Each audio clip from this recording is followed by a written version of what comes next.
an article written by Flannery O'Conner, and it's writing short stories. It was actually written for a Southern Writing Conference. This is part one of two. Perhaps the central question to be considered in any discussion of a short story is, what do you mean by short? Being short does not mean being slight. A short story should be long in depth and should give us an experience of meaning. I have an aunt who thinks that nothing happens in a story unless somebody gets married or shot at the end of it. I wrote a short story about a tramp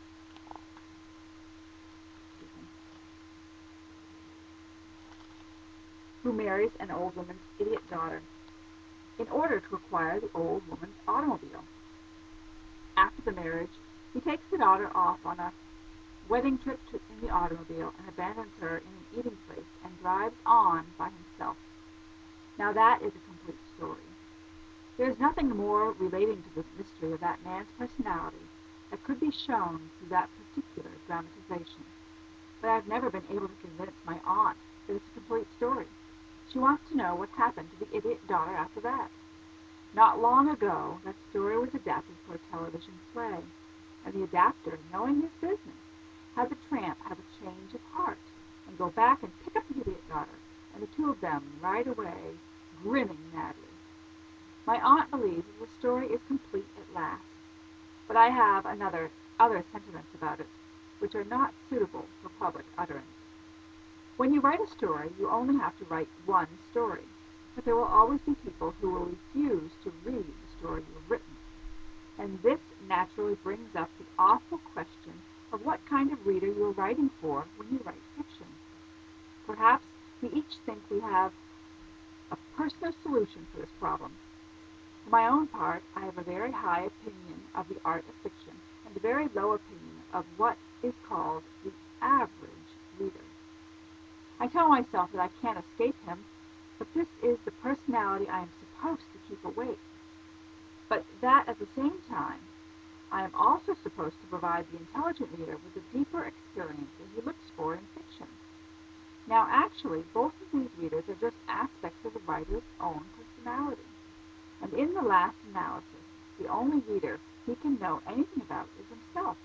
We all write at our own level of understanding, but it is the peculiar characteristic of fiction that its literal surface can be made to yield entertainment on an obvious physical plane to one sort of reader, while the self-same surface can be made to yield meaning to the person equipped to experience it there. Meaning is what keeps the short story from being short. I prefer to talk about the meaning in a story rather than the theme of a story. People talk about the theme of a story as if the theme were like the string that a sack of chicken feed is tied with. They think that if they can pick at the theme the way you pick the right thread in a chicken feed sack, you can rip the story open and feed the chicken. But this is not the way meaning works in fiction. When you can state the theme of a story, when you can separate it from the story itself, then you can be sure the story is not a very good one. The meaning of a story has to be embodied in it, has to be made concrete in it.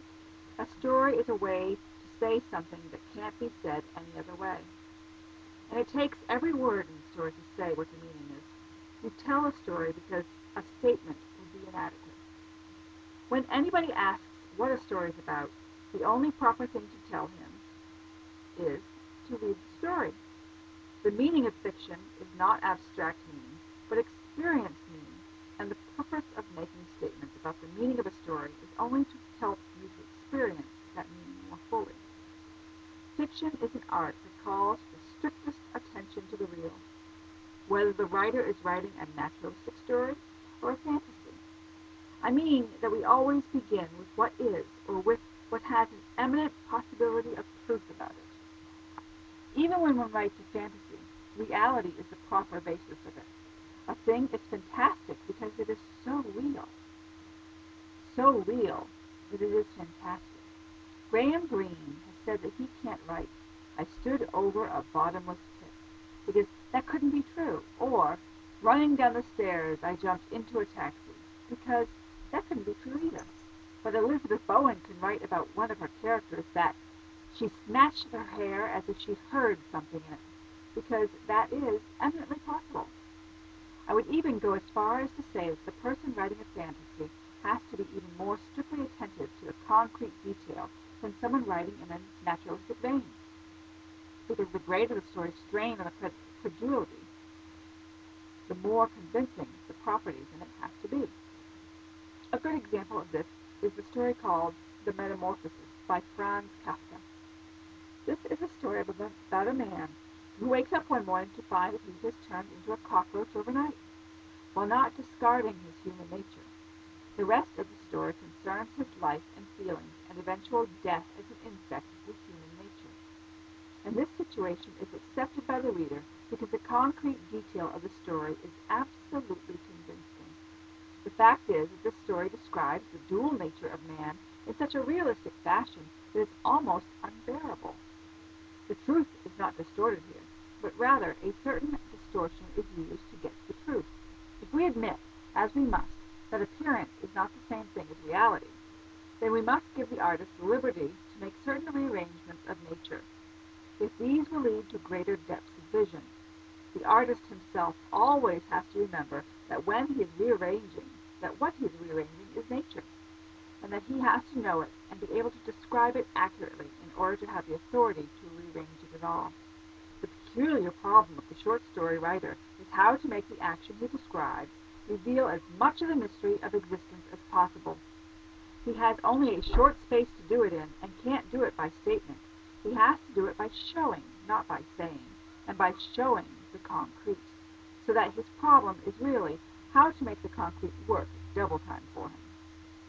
In good fiction, certain of the details will tend to accumulate meaning from the action of the story itself.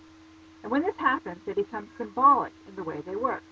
I once wrote a story called Good Country People, in which a lady PhD has her wooden leg stolen by a Bible salesman whom she has tried to seduce. Now, I'll admit that, paraphrased in this way, the situation is simply a low joke. The average reader is pleased to observe anybody's wooden leg being stolen, but without ceasing to appeal to him, and without making any statements of high intention, this story does manage to operate at another level of experience. By letting the wooden leg accumulate meaning, early in the story, we're presented with the fact that the PhD is spiritually as well as physically crippled. She believes in nothing but her own belief in nothing, and we perceive that there is a wooden part of her soul that corresponds to her wooden leg. Now, of course, this is never stated. The fiction writer states as little as possible. The reader makes his connection from things he is shown. He may not even know that he makes a connection, but the connection is there nevertheless, and it has its effect on him. As the story goes on, the wooden leg continues to accumulate meaning. The reader learns how the girl feels about her leg, how her mother feels about it, how the countrywoman on the place feels about it, and finally, by the time the Bible salesman comes along, the leg has accumulated so much meaning that it is, as the saying goes, loaded. And when the Bible salesman steals it, the reader realizes that he has taken away part of the girl's personality and has revealed her deeper affliction to her for the first time. If you want to say the wooden leg is a symbol, you can say that, but it is a wooden leg first, and as a wooden leg, it is absolutely necessary to the story. It has its place on the literal level of the story, but it operates in depth as well as on the surface. It increases the story in every direction, and this is essentially the way a story escapes being short. I'm going to end there. This is part 1 of 2 of Writing Short Stories by Flannery O'Conner.